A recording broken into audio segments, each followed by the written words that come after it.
Hi friends, welcome back to Your Chess Analyze. Today's video game features a king hunt in the King's Gambit, one of my favorite openings to play as white, and it shows you exactly why you should be careful to push your f pawn when playing with the black pieces.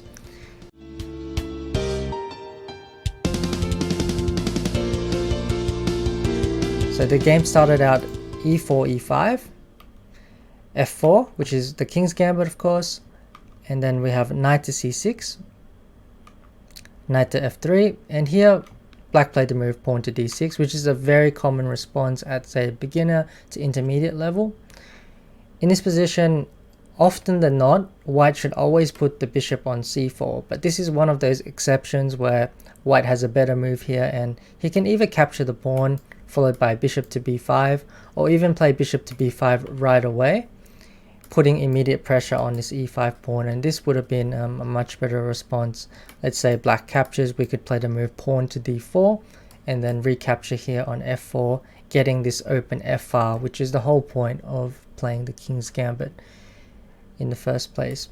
So after the move bishop to c4 though, black played a very dubious move, the move pawn to f6, and you should always be careful playing this move when you're first starting out, because you have problems along this diagonal and it's going to be very hard to castle your king later on.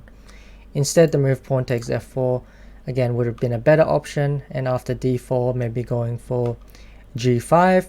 But in this type of position, especially if you play a King's Gambit, whenever your opponent plays g5, you always have this response pawn to h4.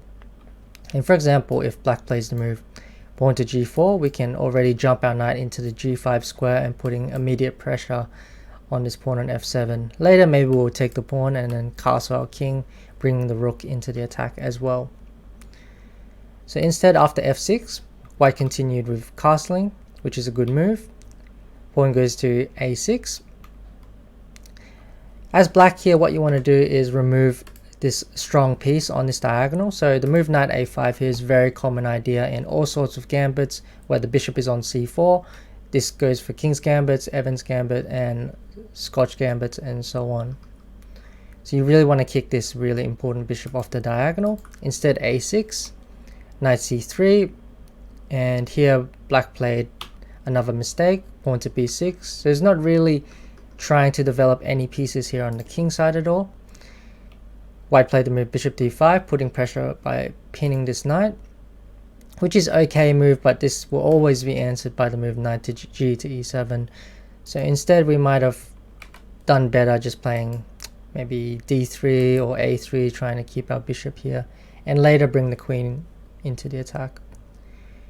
So after the move pawn to b6, bishop to d5, bishop d7, we have pawn takes an e5, so white's opening up the position. It makes a lot of sense.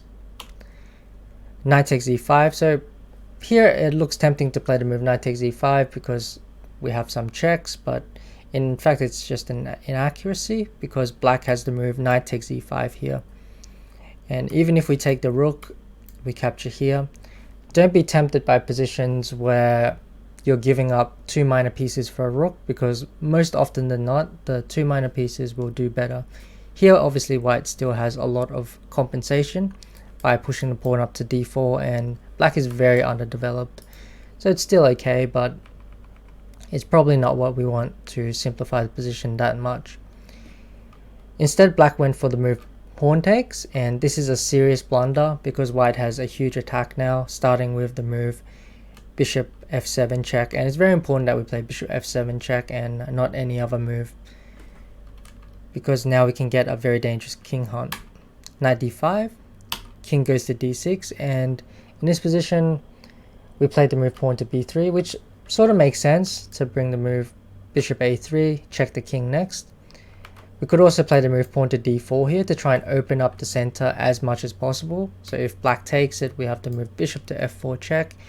Part of king hunts is you want to bring the king as far up the board as possible. Once it gets past the halfway mark into your territory, usually the king is stuck there forever. So after the move pawn to b3, knight to f6 was played, which is inaccuracy. Probably black should play the move knight to d4 here, followed by c5, which would block the check and keep the king relatively safe on d6. Instead, after knight f6, bishop a3. Now the only way to block it is with the knight, and we have bishop takes. Here c5 seems like the only move to me to try and block things there. Instead, black played the move king c6, and then we have knight takes f6, pawn takes, bishop d5, king b5, a3, preparing a nice checkmate here with c4. And after the move a5, giving the king some flight squares backwards, white plays a nice checkmate here with queen to e2 check. So we have a very interesting attacking game there by white. A number of inaccuracies from both sides, but that's the nature of what can happen when you play into some very sharp and aggressive chess. I hope you enjoyed this game. Thanks for watching, and I'll see you on the next one.